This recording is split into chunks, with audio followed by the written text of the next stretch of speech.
जय हिंद दोस्तों, नमस्कार। आप सभी को सूचना मिल गई होगी, खबर मिल गई होगी कि एमईएस जो ड्राइवर की भर्ती कई दिनों से पेंडिंग पड़ी हुई थी, उसकी जो लिस्ट है वो जारी कर दी गई है। जिसके अंदर आप देख सकते हैं, अपना रोल नंबर आप चेक कर सकते हैं, डाउनलोडेड है। ये हम टेलीग्राम पे डाल देंगे लिस्ट, आप वहाँ से भी ले लेना अगर आपको डाउनलोड नहीं करना आता तो। दो लिस्टें जारी हुई है, एक तो हुई है जिनको शॉर्ट आउट किया गया है और दूसरा जिनको रिजेक्ट किया गया है। अब जिनको रिजेक्ट किया गया है उनकी संख्या लगभग 3400 के आसपास संख्या है उनकी, रिजेक्ट वालों की 3400 कुछ हैं, वो 3420 के समथिंग है जो रिजेक्ट हुए हैं। और जो शॉर्ट लिस्टेड किए गए हैं ये 4420 है, लगभग ये 4400 बंदे हैं जो शॉर्ट लिस्टेड किए गए हैं आपको नेक्स्ट स्टेप के लिए। अभी नेक्स्ट जो आपका नेक्स्ट जो स्टेप होगा, अभी यहाँ पे आप देख सकते हैं, ये आपकी भर्ती का नाम है, इसमें बताया है कि 4420 बंदे जो हैं वो शॉर्ट लिस्टेड किए गए हैं इसके अंदर। पर इसके साथ यहाँ पे भी देखो टेंटिव लिखा हुआ है कि ये इसका मतलब क्या होता है कि ये कोई फाइनल बात नहीं होती, इसमें सुधार किया जा सकता है, अगर कोई फेरबदल इसमें हो भी सकती है। अगर किसी के कोई बहुत ज़्यादा कोई दिक्कत है और बाई चांस उसका नाम डल जाए या किसी का रह जाए तो उसका इसके अंदर है सुधार किया जा सकता है आगे चल के, इसलिए यहाँ पे ये टेंटिव वर्ड यूज किया जाता है। दूसरी बात जो मैं आपको बताऊँ, ये लिखी हुई है यहाँ पे कि list of candidates who are short listed for further stage of requirement. इसमें ये बात लिखी गई है, इसका मतलब ये हो जाएगा कि ये जो कैंडिडेट है आपके 4420 हैं, ये अगले स्टेप के लिए शॉर्ट लिस्टेड किए गए हैं। अब अगला स्टेप कौन सा होगा ये अभी तक बात ये क्लियर नहीं लिखी है। इसमें इसने जो लिखी हुई है बात, आप इसके इसी लिस्ट के जब लास्ट पेज पे देखते हो, आप लास्ट पेज पे जाके देखोगे तो आपको एक चीज़ लिखी मिलेगी कि ये डॉक्यूमेंट वेरिफिकेशन के लिए। मैं आपको दिखाता हूँ, यहाँ पे काफ़ी पेज की लिस्ट है ये, इसमें सभी के नाम है, आप अपना नाम इसमें ढूंढ सकते हैं, आपके roll number, date of birth, और आपको जो है एलिजिबल माना गया है, यहाँ पे लिखा हुआ एलिजिबल। अगर आपके नाम के आगे यहाँ पे एलिजिबल लिखा हुआ है तो आप इसमें एलिजिबल हो जाएंगे। तो ये इसके अंदर बताया गया है। अब देखो लास्ट पेज पे एक बात लिखी गई है, यहाँ पे देखो कि please note that inclusion of name in this list. मतलब अगर आपका नाम इस लिस्ट में है तो आप खुद को पात्र नहीं समझेंगे, आप ये नहीं समझेंगे कि आपका सिलेक्शन हो गया है। इसका मतलब ये है कि आपको अभी डॉक्यूमेंट वेरिफिकेशन करवाना है, अभी आपको ट्रेड देना है, और भी जो उसकी जो फॉर्मेलिटीज या फिर आगे की जो स्टेप होंगे वो आपको पूरे करने होंगे। उसके बाद जो फाइनल कट ऑफ बन के आएगी वो अलग होगी, ये कोई फाइनल कट ऑफ नहीं है, ये आपको अगले स्टेप वालों की लिस्ट है, मतलब छंटाई की गई है। जो बंदों को रिजेक्ट किया गया है उनमें से 2000 के आसपास तो ऐसे बंदे हैं, 2000 के आसपास तो उनमें से ऐसे बंदे हैं जो जिनके डॉक्यूमेंट वहाँ पहुँचे नहीं, जिनके डॉक्यूमेंट वहाँ पहुँचे ही नहीं। 2000 बंदे तो ऐसे हैं जिनके डॉक्यूमेंट ही नहीं पहुँचे वहाँ पे ना, लास्ट डेट के बाद निकल गई उनकी डेट और वो डॉक्यूमेंट भेज नहीं पाए। और 1000 के आसपास बंदे ऐसे हैं उसमें जिनके या तो लाइसेंस की डेट है वो एक्सपायरी हो चुकी थी, या फिर उनका जो लाइसेंस है वो लास्ट डेट के बाद का था, हैवी लाइसेंस। कुछ बंदों ने लाइट एलएमवी था उनके पास और उन्होंने फॉर्म भर दिया था, एग्ज़ाम भी दे दिया था, बहुत सारे बंदों ने ऐसा किया था।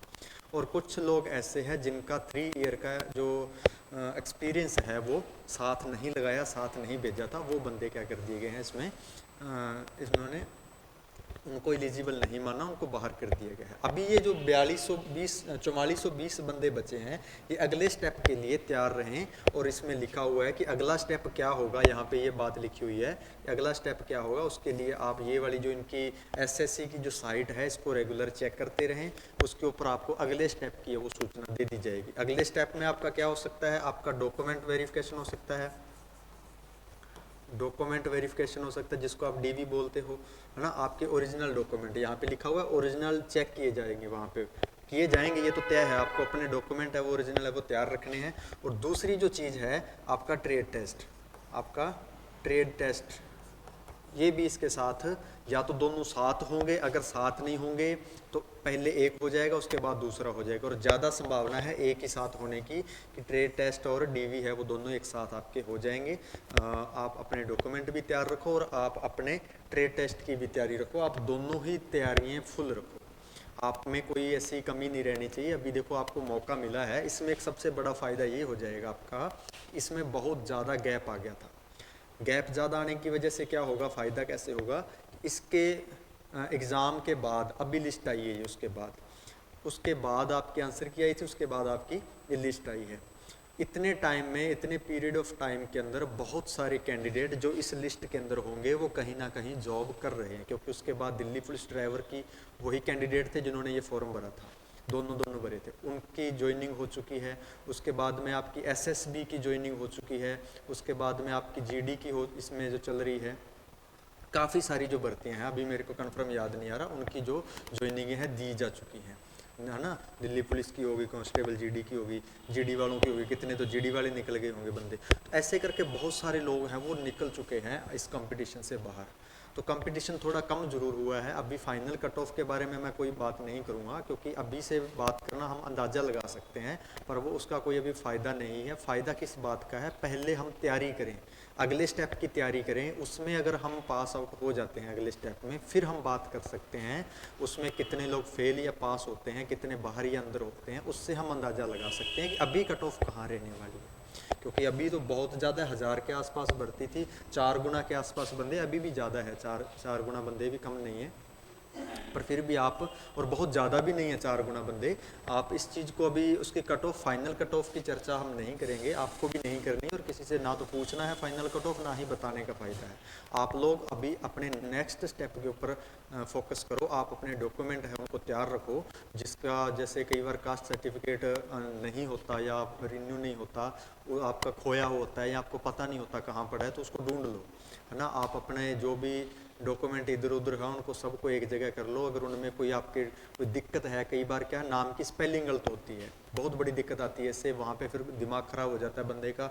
आपके किसी भी सर्टिफिकेट में आपके कोई नाम की स्पेलिंग गलत है, तो आप उसके लिए एफिडेविट बनवा लो, एफिडेविट बनवाना होता है उसके लिए, आप एफिडेविट बनवा के दे सकते हैं, आपको टाइम मिल जाता है उससे, आप फिर उसमें सुधार करवा के उसको दे सकते हैं, है ना। कई बार क्या होता है, जैसे हमारा जो पीछे की डेट, मतलब जो उस टाइम फॉर्म भरा था उस टाइम अपना नाम की स्पेलिंग गलत थी, और उसके बाद हमने बना लिया, अभी इतना टाइम निकल गया तो दूसरा बना लिया होगा, तो दूसरा बना लिया, उसमें नाम की स्पेलिंग ठीक करवा ली, पर वो मांग रहा है उस टाइम का, उस टाइम वाले में नाम की स्पेलिंग गलत है, तो आप एक एफिडेविट लगवा के कि ये मानवीय भूल थी, ऐसा करके एक एफिडेविट लग जाता है, और अपना जो दूसरा सर्टिफिकेट है जिसमें नाम की स्पेलिंग ठीक है, या आपकी कोई बर्थ ऑफ डेट में कोई दिक्कत है, तो आप वो साथ लगा के उसको ठीक कर सकते हैं। तो वो आप अभी से तैयार कर लो, अभी से चेक कर लो, कंफर्म कर लो अपने सारे डॉक्यूमेंट। दूसरा जो स्टेप है आपका ट्रेड टेस्ट, इसके लिए आपको क्या करना है।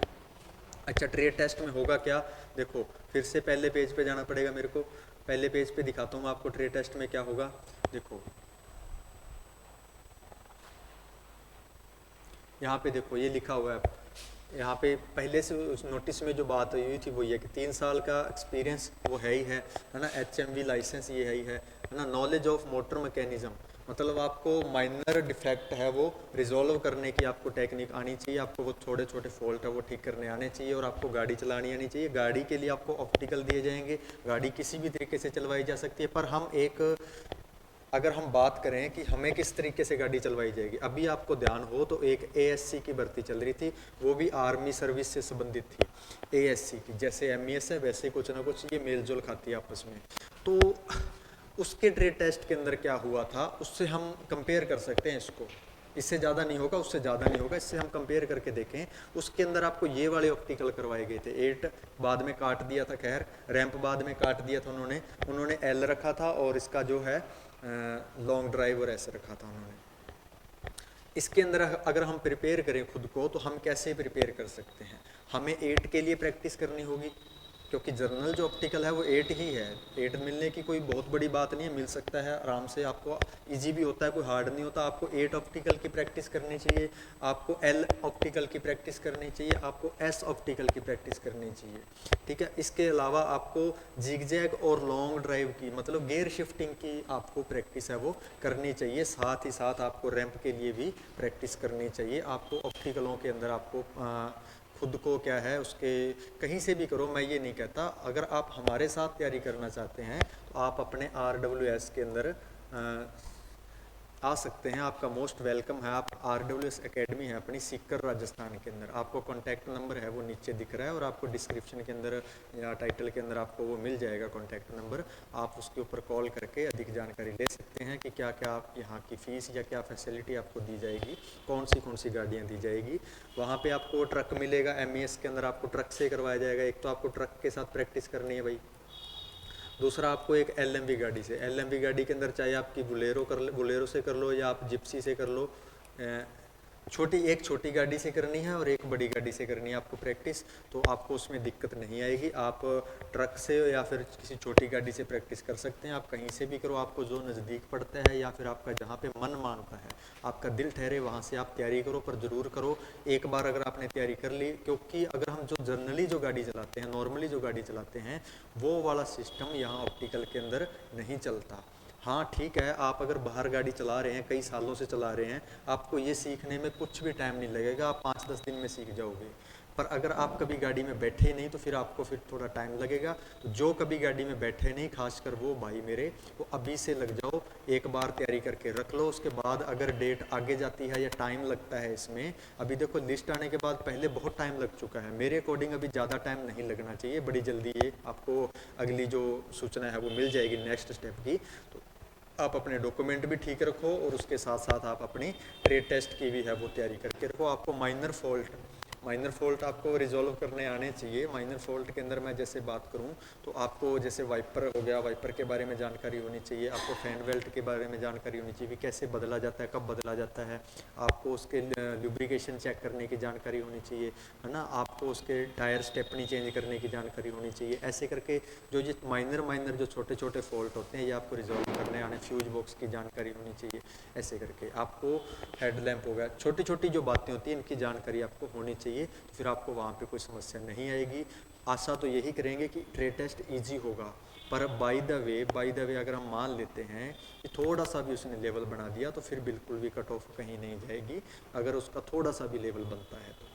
क्योंकि बंदे तैयारी नहीं कर रहे होंगे। अगर आप मेरे को सुन रहे हैं और देख रहे हैं तो आपको मैं यही एडवाइस देना चाहूँगा कि आप तैयारी करके रखो एक बार। अगर आपकी तैयारी अच्छी हो जाएगी फिर आपको कोई चिंता नहीं रहेगी। अगर आपके नंबर अच्छे हैं, मार्क्स आपके अच्छे हैं, तो फिर आपको नो डाउट आपको इसके अंदर नौकरी कन्फर्म मिल जाएगी। तो आशा यही करूँगा कि आप तैयारी में जुट जाओगे अभी से और अपने डॉक्यूमेंट ठीक कर लोगे। धन्यवाद। जय हिंद, जय भारत।